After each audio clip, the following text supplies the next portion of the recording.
Hello and welcome back to the KCC channel. I'm Rob and I hope you are having a wonderful day today. Today we're jumping into the ProRevenge archives with a couple of HOA based stories. Before we start, if you're new here, make sure to hit that subscribe button. It's completely free and you can always change your mind later. But if you stick around, Carmen might just have some cookies for you in the near future. Alright, on to the stories, let's jump right in.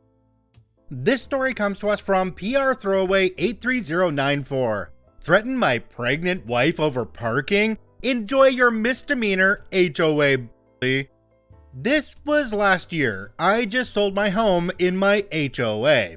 About 5 years ago, I bought a 1,500 square foot townhome condo in an up-and-coming town, right in the downtown area. This is a valuable property, with home prices having increased 35% since I purchased. This was a wonderful area in walking distance of everything I loved as a single bachelor.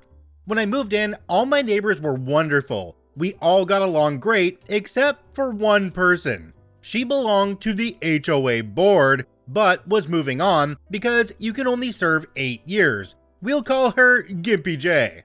Gimpy J is a 65-plus-year-old widow whose husband died unexpectedly from a heart attack. She doesn't have much to do. She met a man online and moved on, and I was happy for her. Talking to my passive neighbors, I hear bits and pieces of why things are at the HOA because of Gimpy J and another woman who had to move because of age. On the board, the two of them bully residents. They changed the landscaping from mulch to pine needles. They stop upkeep on the pool deck because they hate kids. They reported one house for anything and everything because their kids were too loud. She bullied a woman with MS because Gimpy J was feeding feral cats and attracting raccoons and possums near our homes, and animal control was called. Residents did not like her.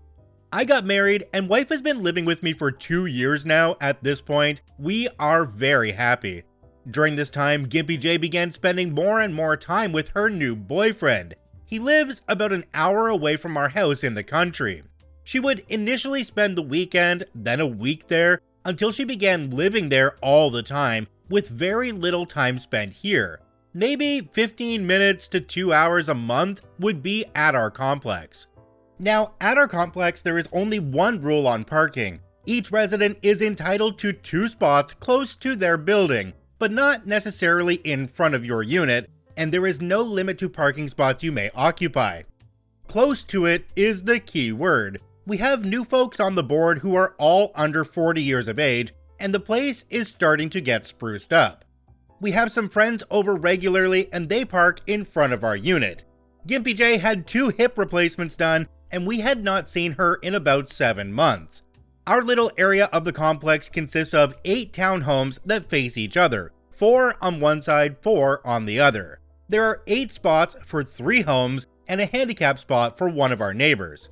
Gimpy J started coming back around in January for longer periods, a day on the weekend to go out downtown or visit friends. She started complaining that we were in her spots. Again, there are no assigned spots. We were willing to move our friends' vehicles for her to another empty spot, that is, until she started occupying 2 spots at a time with her vehicle. This behavior continued as she would come in taking 2 spots anytime she was here. The rules in the master deed says no vehicle can take more than 1 spot without written permission from the board of directors or property management group, and cannot continue for more than 2 days with permission. This was to account for residents moving in and out. Suddenly, that spring, my wife had a medical issue and was hospitalized for 4 days and on disability for 8 weeks. My mom was the only family member on both sides that had the capability of coming down to where we live to help us out. She drove down and we needed to occupy 3 spots. I promptly let our property management company know and the board of directors know what's happening, providing them with my mom's make, model, and plate number, and that she would be here 6 to 8 weeks just in case anyone had an issue. Gimpy J's first time home in 6 weeks, we had a car in front of her house, but she had room for her vehicle. She marched over and banged, and I mean it was loud, on the door demanding we move the car, and tried to open my front door and walk in my home. Yes, she tried to enter my home. It shook my dog, who peed herself, it was that loud, who in turn growled and chased her out. I promptly told her there was no assigned parking, and the rule is 1 car, 1 spot. We would move a car out of respect one last time, and saw she occupied 2 spots with it per usual. The next time it happened 2 weeks later, we refused to move our vehicle. We also began taking pictures for our records and communicating with our HOA of Gimpy J's erratic behavior. She continued to arrive, bang on our door, scream at us for having a car parked in her spot. One time, banging on the door, she dented the frame with her keys. A few additional times when we were not home, she would come in and park occupying 2 spots. I would take more pictures for my records in case something happened because of her erratic behavior. Finally, it happened. About this time last year, I was at the gym and I get a call from my mom and my wife, frantic that someone is going to tow my wife's car. I drive home as fast as I can, and it's Gimpy J's boyfriend's son and his girlfriend, whom we have never met. This who doesn't live here and has no business here is screaming at us and insulting my pregnant wife and mother. My mother-in-law pays many dollars a month for these spots. You effers are breaking the rules. I'ma tow that there SUV. All while drinking beer. Now, we know he can't do anything except scream and try to intimidate us outside. He calls his mother-in-law, who is not married to his father, about the situation. Gimpy J drives an hour to our complex. When she gets here, she parks her car behind all 3 of ours and gets out, blocking us in. And I had enough. I quickly snapped some pictures. I called the police. I will not feel unsafe or be harassed in my neighborhood by people who do not live there or are barely there. Gimpy J realizes I called the police and moves her car. I print out all my documentation, pictures, and communication from the HOA. I shower quickly because I'm disgusting from the gym and throw on a nice polo shirt and shorts. Pregnant wife sits in her rocking chair and my mother sits calmly at the kitchen table. The police arrive and we can see them hollering, waving arms widely and screaming. The police come to the door and we kindly open up. Gimpy J tries to walk in before I block her and ask her to leave my property and invite the police officers inside. We apologized that we even have to call them over something so petty, but our neighbor is acting crazy and her behavior has been escalating. We explain what is happening, show them communication from the HOA, show them pictures. The officer quickly had enough of these white trash pieces of crap. He imposes a no trespass order on my porch and will not let her near my property. If she steps foot on our walkway, she is in violation of the order and she will be arrested. We watch him go back out and explain calmly to her, and she starts screaming, along with her boyfriend's kid and his girlfriend. This goes on for a while, and the officer calls for backup, and a second car arrives promptly. Gimpy J promptly declares it's her property too, she pays her fees, and that he can't do that because everything is community property outside of a home. She goes and marches up to my stoop, and he arrests her, charges her with disorderly conduct and harassment. The police then tell Gimpy J's boyfriend's son to go home. He gets in his truck with his white trash girlfriend and they drive off. As soon as he hits the road outside of our complex, the second police officer pulls him over for DUI. That's right, the drunk guy screaming at my wife and mother had been drinking the entire time and was loaded. Police couldn't do anything in the complex, but could when he hit the main road. Both of them were hauled off to the jail, and we stopped hearing from them about parking. 2 days later, Gimpy J and her boyfriend show up to the complex, and they park her boyfriend's car in our lot and leave it, parked in one spot to ensure it's hers. Well, they drive off and we don't hear from them in a week, and no one is home. Since Gimpy J's boyfriend does not live here and his car is abandoned, I called the HOA to report it. They came and towed his SUV. Gimpy J put her house on the market 8 weeks later. F HOAs. Jumping down to the comment section on this one, there's one from a user called Cerulean Biomatter. It says, I hate HOAs, and I'm not even a homeowner, but it seemed your particular HOA helped you out rather than screwing you over. Great work in using the system to benefit you.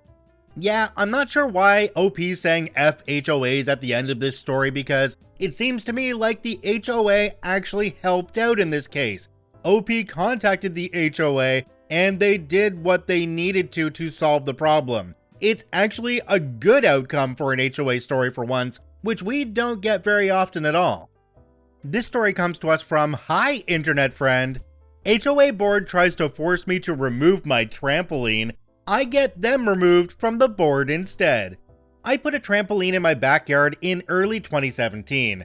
I have 3 young boys and we have enjoyed it immensely. My neighbor, the HOA president at the time, went to sell his house in spring of 2018, and his realtor said the trampoline in my backyard might be a detriment to getting top dollar for his home. So he convinced the neighbor on the other side of my house to complain as well. Out of the blue, I received a message from the HOA property manager that the neighbors complained and I would need to submit a form to get it approved. Intermission. What's sad is that I was friendly with both of these people. They had been in my home. They could have talked to me face to face. With one of the neighbors, I paid for our shared fence at her request, since her neighbor on her other side wouldn't contribute to their shared fence, another board member, and a human piece of garbage. I would have been willing to dig a hole for the trampoline to hide it more, or purchase a new one with elastic bands rather than springs to make it quieter. Both of those options are cheaper than getting a lawyer, but nobody asked. Nobody came to me to have a face-to-face, heart-to-heart discussion about their concerns. A few ironies. These are 5-bedroom homes. Clearly, people with kids are going to move in, and they are going to be noisy in their backyard with or without play equipment. The guy who sold his home smoked like a chimney. I didn't think my trampoline should have been his top concern. The people who ended up buying his home are a great family with 2 kids who don't care about toys in other people's backyards. My neighbors have raised kids to adulthood, one of them 2 very active boys. When I pointed this out to her, the words that actually came out of her mouth were, I know it's challenging to raise boys, but we're at different stages of our lives. As if that justified her trying to screw me. Back to the story, I filled out the form and sent it in. The Architectural Review Committee denied it a month later. I appealed the decision and met with the board in August. They sent me a letter and said it was in violation. I asked which rules I violated. They never sent me a letter, so I asked again a week ago. The property manager was adamant she had sent me the letter, but I asked for proof. She forwarded an email where she put my name in the to field after the fact. I had a strong suspicion it was after the fact due to the following reasons. An HOA meeting was mentioned that never took place. The responses to my questions varied in color, indicating they had been edited at different times. She responded immediately to my request for proof by indicating she would forward the email, but then took an hour, presumably editing a draft she never sent. She cited a rule early in the email, but then cited an additional rule later that superseded the first. The first cited rule could have simply been omitted. The message was not marked as forwarded message at the top, and the sent time didn't include seconds. None of these things are a smoking gun, but they are suspicious. I asked the other people in the to field if they received a copy of the email with my name in the address field. The only honest member of the board replied he hadn't. The rest remained silent because they didn't want to look like they and the property manager dropped the ball. Intermission. If you're curious why the board didn't like my trampoline, here is the rationale provided in the letter that was never sent. Due to the close proximity of the homes to each other and the small yards, the trampoline is unsightly to the homes surrounding it. Realtors for those homes surrounding you have stated that it is a detraction to selling homes, and is lowering the home values of those around it. There have also been neighbor complaints regarding the noise level, which creates those homeowners to be unable to enjoy their homes. They are also unable to use certain portions of their homes while the trampoline is being used. My kids all weigh under 35 pounds. They go to bed at 7 p.m. and don't jump on the trampoline in the morning before 10 a.m. My neighbors bought homes 10 feet away from mine. What did they expect? Back to the story, the year-end meeting was scheduled for yesterday, and 4 board positions were up for election. I got 3 of my friends on the street to run with me. I went door to door every day for a week and spoke with the majority of homeowners about their discontent with the street. I got a third of the community to sign proxy forms stating that I would vote on their behalf. I went to the meeting last night and put these fools on blast. I listed calmly all the ways the current board was failing the community and my plan to right their wrongs. The vote was a landslide in favor of myself and my friends getting elected. One awful board member remains, but he is the minority. We fired the property manager who was uncommunicative and flat out dishonest. The trampoline endures. The only bummer is now I have to manage a street which includes some legit crazy people. But this whole episode has convinced my wife that we will never live in an HOA again, which I count as a huge victory, in addition to the trampoline remaining where it is today. Jumping down to the comment section on this one, there's one from a user called Juninkin. It says, "Hey, this is awesome. Just make sure to set clear boundaries on times to speak and have a home camera in case anyone likes to do petty vandalism to spite others, especially if you're now in charge of the HOA. I recommend having a ring for the doorbell and a nice camera pointed towards unsightly toys. Seriously, we need more people that do simple elections without trying to do damage or speak nastily to others. Thank you for using peaceful democracy." OP responded and said, "Thank you for the tips. We have cameras. That is a great suggestion about setting times to speak during meetings. It's an absolute zoo right now." This story is a very true case of the HOA board will decide your fate. I am the HOA board. I feel like the realtor in this case was just being extremely nitpicky over the trampoline. There's no way those kids were making enough noise at inopportune times that it would cause any kind of decrease in the value of that home. It kind of makes you wonder if maybe OP did something else that they didn't like at some point, and this was just revenge for that. I don't know, but I'd like to know what you guys think. Comment down below. And if you're listening on the podcast, well, get over to YouTube and comment down below this video.